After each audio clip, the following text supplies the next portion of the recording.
comments in the debate, in which case I will now put the recommendation listed in the report to the vote. Does the committee agree? Can I take that as being unanimous? Yep, okay, thank you very much indeed. So we'll now move on to item 26, which is the Hackney Carriage and Private Hire Driver Enforcement Report, which you'll find on page 27 of the agenda. And I'd now like to invite Alex Evans, who is the Licensing and Enforcement Officer, to introduce the report. Thank you, Alex.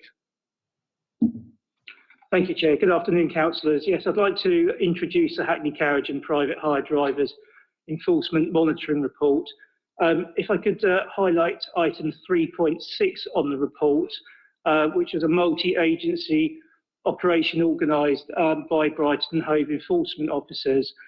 This involved other agencies such as Sussex Police, the Driver and Vehicle Standards agencies, and took place on the 22nd of December last year. It's the third one of these events we ran last year. Unfortunately, it was impacted by the Plan B, which was implemented by the government on the 8th of December due to the Omicron variant. And this had an impact on the number of resources that we were able to put towards this operation. However, a total number of 42 licensed vehicles were stopped, including those from other districts such as Ada, Chichester, Lewes and Southampton. We're pleased to note that the majority of vehicles were compliant.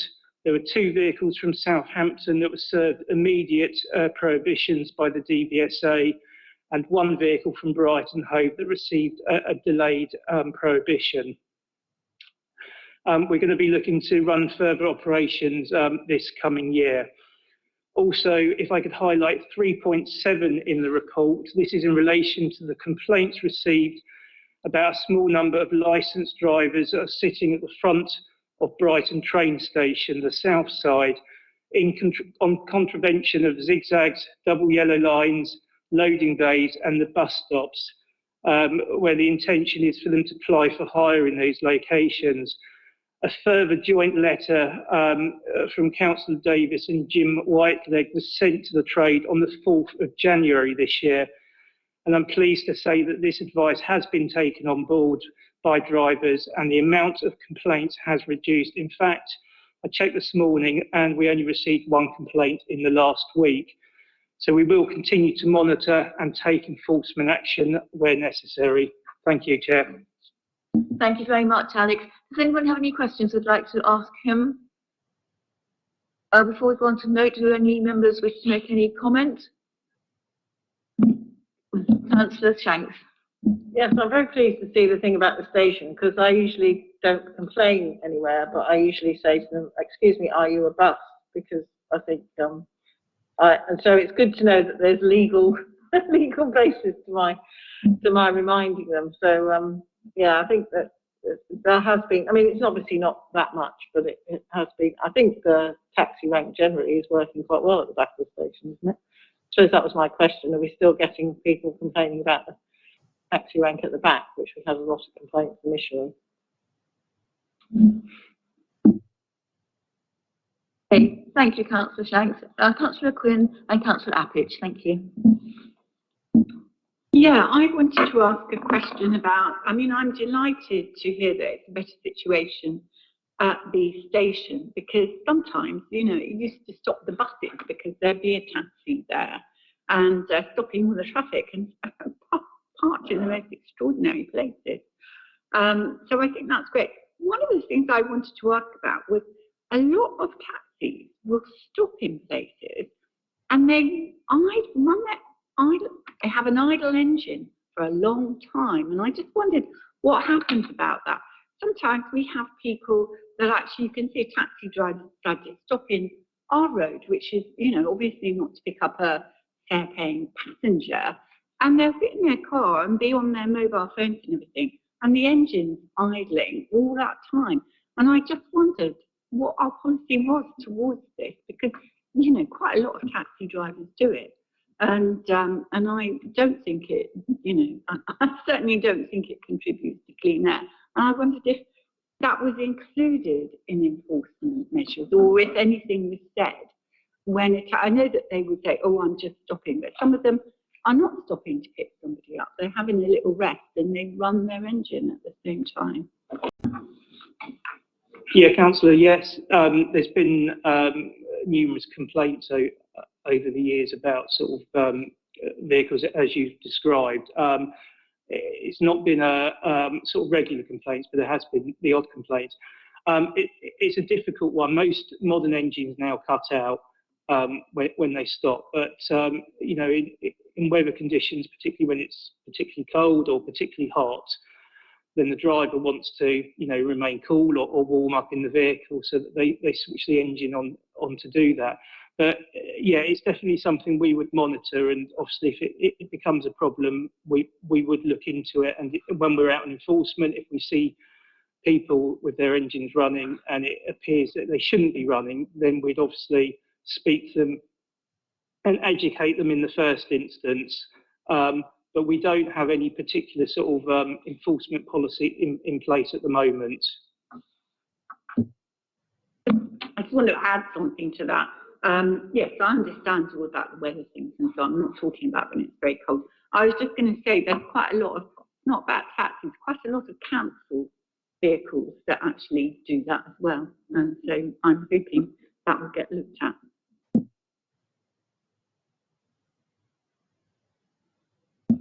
Yeah, we can make a note of that and from the minutes and pass it on. Martin, Councillor Appich. Yes, thank you, Chair. I have reported this sort of once quite a while ago, but I do notice that taxis, particularly out-of-town taxis, park on our widened pavements that we've widened for pedestrians, and they now think that it's a parking space for them to stop and park their taxis, and I don't know what they're doing, whether they've gone to get coffee or work out at the King Alfred Gym or what they're doing, particularly in Central Hove Ward. Claire knows all about it. And it's particularly on Kingsway where I spot it because I walk there. And it's Lewis taxis in particular. And is there anything that we can do to actually write to Lewis to try and get them to enforce against them and point this out to them that they're doing this, because it's really not acceptable. Our taxis don't seem to do that at all. And a comment on the station. There are still, the last couple of times I've been at the station, there were 3 or 4 taxis dropping passengers off at the bus stop, at the number 7 and the 27 bus stop, making the buses late, in the pouring rain, splashing passengers, causing a nuisance and dropping off, and then waiting and picking up other passengers. Now, if you're a passenger on a bus, you're not then going to make the bus even later by taking a photograph of that and then emailing in and complaining. You're just going to get on the bus and mutter about it and get on with your life. So there are still some issues, and I think the issue now is less with pickup, but more with drop-off still. And I think maybe the bus drivers should be reporting that in and should be encouraged to report that in where that happens. Anyway, thank you. Thank you, Councillor Rappish. I would also like to add a comment of my own as well, in that it is very difficult with the station and the layout and the road layout around that entire area. And I think there's one particular resident in my own ward who would be very concerned to hear all of this, because if the taxis don't drop off in those places as you described, they actually go around the corner and drop off just inside Guildford Road. And it's there's one particular resident who seems to have all the cabs outside his particular house dropping off and not picking up but dropping off, and that is causing a nuisance to him as well. So I don't know whether officers could look at that one too, but I appreciate that the situation is very difficult all round, that the view of residents tends to be, well, this is the traffic which is being serviced to station passengers, and that perhaps the station ought to take a little bit more responsibility for what is actually their service. Thank you. Do I have any of Councillor Simpson and Councillor Moonan? Yeah, just to say that I'm really pleased to see that we seem to be being more forceful with these this enforcement action. It's quite only a fairly short time ago when we saw drivers' issues in relation to drugs and rape, where their licence was only suspended. And it's really good to see on, I suppose, under the thing that, under the guise that, you know, innocent until proven guilty. But it's really good to see on here that a couple of things, you know, the license has been revoked where there's been suspected drugs issue, and also an allegation of rape. The driver's been revoked, license has been revoked. So I'm really pleased to see that we are being more forceful for that. Because as I said, it was only a while ago when we were criticising that these kind of licences that we were seeing on paper were only being suspended and not revoked. So really happy that that's happening. Thank you, Chair. Thank you, Councillor Simpson, and Councillor Moonan. Thank you, Chair.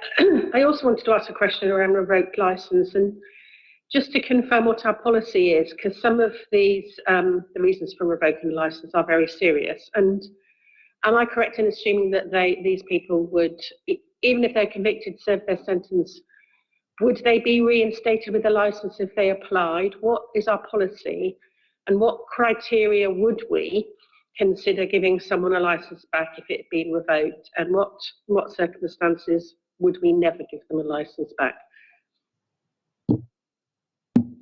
So we've got our convictions and fitness policy within the Blue Book. It's difficult to sort of say because everyone is treated on their own individual merits. And if we revoke a licence, there's obviously a reason why we revoke that licence. And it would be down for the applicant or the driver that's been revoked to then prove that they are fit and proper. And we'd look into a number of background checks, in particular the enhanced DBS that we do. So if somebody's gone to court and they've been convicted of an offence and it appears on their DBS, that would be looked into. So it wouldn't automatically mean that they would get their licence reinstated. If we've revoked a licence on the basis of they've been suspected of an offence, then we would keep that under constant review. And if the police came back to us, for instance, and said that person's been completely exonerated, we've got the wrong person, for instance, then they may get their licence reinstated. But if the police came back and they had sufficient evidence to prosecute, or CPS made the decision there was insufficient evidence, or they'd gone to court and been found not guilty, that wouldn't automatically mean that their licence would be reinstated. We would still look into that. And the basis of looking into that would be interviewing the applicant as well, to look into the circumstances a little bit more. So it's not a clear-cut thing that we would automatically give it back. Is that okay?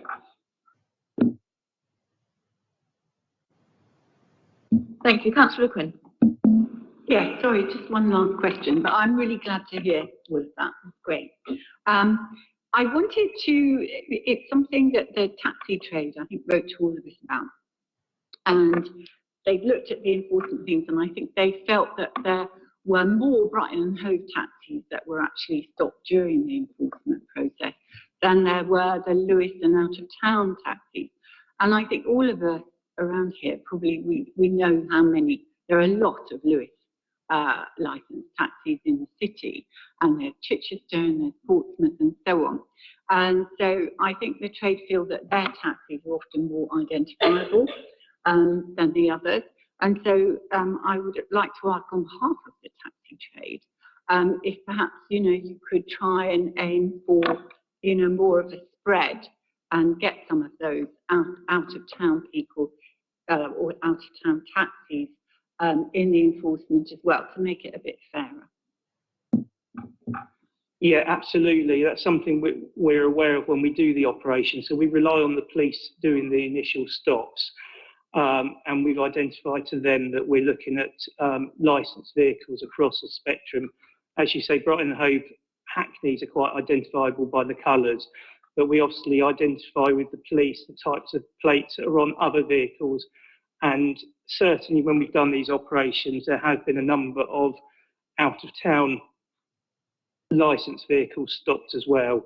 We're obviously looking at the area that we do it in. Last time was the Old Stein, so it's the vehicles that are coming through. So they weren't picked because they're a Brighton Hove one. It was any vehicle that came through at that point was stopped and brought in for a check to be completed. Thank you. Any further questions? There being no further questions, do any members wish to make any general comments, debate type comments before we go to the recommendation? Okay, so there being none of this, I'll now put the recommendation listed in the report to the vote, that members note the contents of the report and that officers should continue to act as appropriate. Do all members agree? Can I take that as unanimous? Thank you very much.